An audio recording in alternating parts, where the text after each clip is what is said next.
Hello and welcome. Today's game we've got the slow but incredibly punchy Colorado in what has to be one of the closest games I've had in a long time, and we are starting a few minutes into battle because this one goes down to the wire where we do survive some situations where we really shouldn't have done. Now, before the onslaught you're about to bear witness to, we are playing on the map Northern Lights, and this is our team lineup, which we were digging for silver and found gold because our clan queued in together and we actually managed to get onto the same team, but we are playing against tier 9 ships. Now, we did get a very nice hit on the Akatsuki, but as I say, this is a tier 9 game, which is about as funny as eating sand if you're playing in a tier 7, and that was the inspiration for the title of today's video. Now, that Akatsuki would probably rather eat sand because their contribution to the battle lasted a grand total of 9 seconds, which is about how long I can usually endure random battles on the weekend. Now, at the moment you can see there is an insanely heavy push coming on the right side of the map here, and I've got to say, the enemies on this flank have almost every possible advantage that they can have, and if they lose this, I don't know how that would be possible because they have got every possible advantage. So they've got 2 top tier battleships for this game, with them having secondaries that can reach very far as well. This is the perfect scenario for them, and this is one of the rare occasions where you'll see FDGs actually having fun. So just bear witness to this as we do ruin this by getting a nice broadside shot and knocking off 18,000 of their HP. Now, as well as this, they've got a supporting cruiser, they've got a destroyer to counter any other DDs and spot torpedoes, but of course the battleships do also have hydroacoustic search. So with that, alongside the fact that we've also only got tier 7 ships on the defending side, they've got some pretty unstoppable momentum, so there's no way they could really lose this fight, surely? Well, that is the beautiful thing about Colorado, is the 406mm guns. As you can see, they are tearing into these FDGs, and even when you're in a tier 9 battleship with 300mm of belt armor, it's something that you don't want to show your side to, but at the moment, they just don't seem to really care, and they are just tunnel visioned into both the Ashitakas and the Udachi, which are straight ahead of them. I mean, if you just put these in a straight up brawl next to each other, the FDGs and all the other sporting ships are definitely going to win this fight because they just have more HP, more firepower, etc. But actually, our team is doing a brilliant job of not countering this, but being more resilient because, as you can see, both the Ashitakas, the Udachi, and myself are all kiting away. And that is exactly what you need to do in this situation. Plus, if I was to not be kiting away in this, then the secondaries from these would absolutely tear me apart. And since Colorado is well known for its speed and ability to breach the sound barrier, I have started kiting away pretty early because staying close to these is going to kill me very fast, as the secondaries are just going to burn me down, start shredding me, and then they'll be able to finish me off with these secondaries, well, sorry, their main guns. But if I can keep this sort of distance and just keep lobbing shots over, I can keep on getting damage, keep supporting the team, and also stay alive for a bit longer. Now, unfortunately, we have already just lost one of the Ashitakas, so the other one is being captained by one of my clanmates, Blackcraft, as well as the Udachi, which is there sort of dropping torpedoes and trying to slow them down that way too. Now, we're going to sort of focus onto the Maya instead. I think, yeah, there we are, because they're on 12,000 HP. They are pretty much at a standstill, side on, so it's quite obvious what's going to happen next. As you can see, I do aim a bit to the right because I have started reversing, but with 12,000 HP they are healing a little bit, aiming just a little bit for the back here, and as we can see, nice, get our first kill, get our first citadel, and we're on 69,840 damage. We're just 420 too high there, otherwise that probably would have been the perfect damage number, and I would have exited the game nice and happy. Now, at this point, this is the problem with the enemy push. As I say, I don't really know how they're losing this, because with what they've got, they should be winning this, but they're not looking too good. I mean, the FDG on the right is pretty high in terms of HP, but as I say, the caliber of these guns, they can do some insane damage, and now this FDG is on 10,000 HP. They've lost their cruiser, they've already lost one of their destroyers.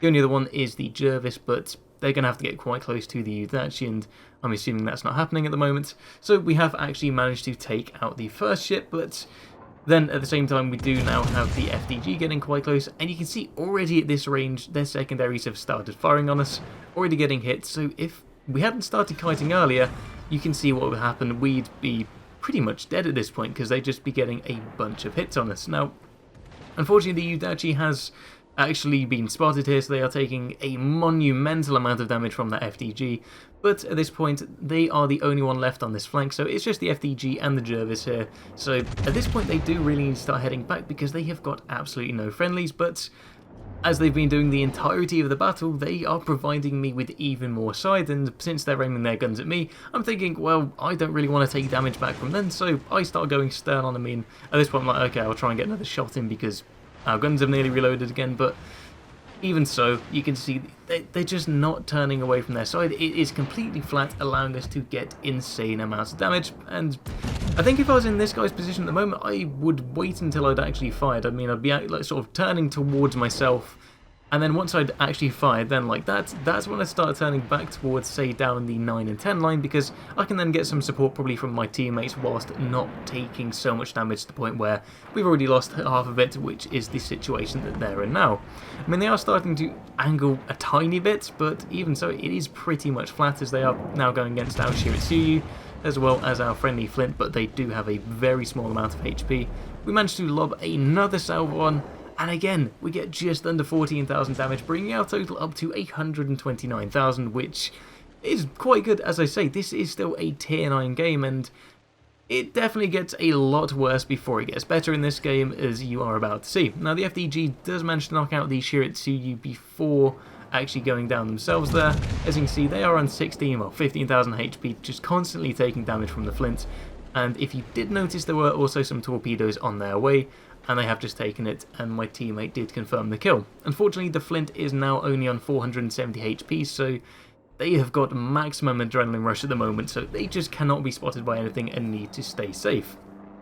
Now, pretty much the entire flank there has collapsed. I mean, it is just me and the Udachi versus the Jervis that's here, but considering that all of us were much lower tiers than the pushing team there, I think we did quite well because we managed to effectively wipe out that entire pushing force, and we have saved this side of the map, and the only thing left to do is get this Jervis out, which the Udachi is doing, but with 1,500 HP, their chances of beating them, especially if the Jervis has got a decent amount of HP, which they have not got a decent amount. Okay, they're on 300, so they've actually got no HP at all there, but I'm guessing they had their Hydra on because they were able to spot the Udachi way before the Udachi could get into their smoke. So now, the scary thing is, I am a massive, slow lumbering battleship going against a Jervis, which, yeah, they do have limited range torpedoes as there, but as you saw, they did just run out, so we are somewhat safe because we can start turning around, but even so, if we get any closer and keep going, we are going to be in a world of trouble. So at this point, I'm thinking, I'm going to need to start turning away, and the reason why I'm dropping my sort of depth charges over here is because if just by chance that Jervis has got their anti-air on, there's a possibility that they could start firing it and then we'd get a bit of an indication where they still are. But at this point I start turning around, and as you can see on the map, we do have a friendly Akatsuki which is looking to come to intercept them, which is definitely quite nice because, well, we don't really want to be getting hunted down by their last destroyer. Now, in terms of the ships that we've got available, as I say, it's not looking good. We have not got many cap points at the moment, so we've got 345, the enemy's on 557, so there's a pretty big difference there in terms of points, and the only way we're really going to turn this around is by getting kills, and with the amount of HP our Flint's on, it's basically a 3 versus 1. Our Akizuki's only got 5,000 HP, and then our Kitakaze is, at the moment, they are in the other cap, and I believe in chat, I don't think it's been said yet, but Blackcraft does actually mention there's a possibility we could slow them down a bit by getting the Kitakaze in the cap, which they are doing at the moment, so at least we'll be able to slow down their point progression. We can slowly catch up, and then if we can sort of maybe chip away at some of their ships, get a few kills, that could maybe give us a chance at winning. Now, really all we've got to do at this point, with 5 minutes left, it is just, we've got to start sailing back, and the good thing about the Colorado is you do have amazing range, and you do also get the spotter plane, but that is on cooldown, so I'm using that to my advantage. So I start heading straight back towards the cap so I can hopefully get some side shots, and the enemy ships, they are just looking a hell of a lot better than we are as well. They've got loads of HP, so the Leon, they've got 33k, the Nagato, they are also on 30-odd thousand. Is that 32 or 33? I can't see because of that name. I think 33 as well. So in terms of dueling them, it's The odds really are not in our favour at the moment, especially with a single heal left and only 24,000 HP remaining, so we are going to have to take these engagements very, very carefully. Now I can see the Nagato is slowly coming into our range as well as the Leon, so it just depends on who we want to take out first, and the Kitakaze is still blocking the enemy cap as well. They are being contested by the enemy Shumfon, but as long as we can stop them from gaining points and we continue to gain points, then that's going to be good for us. But unfortunately, as the Akizuki just said, they've been radared, and that is an enemy Cleveland at incredibly close range. Yep, our only counter to the enemy destroyer has just been knocked out by the Cleveland, so we are on our own, which is quite a scary situation to be in because we are so slow and dodging torpedoes is going to be very difficult. So at this point I'm like, okay, well, may as well start heading back towards them, hopefully get some shots off. I'm kind of panicking a bit at this point because I'm thinking, oh, you know, we are in a massive load of trouble, and we do shoot at the Cleveland. However, whether we actually hit is another story. We narrowly missed them, completely fluffed the shot, and that does allow them to open fire and start getting small hits on us.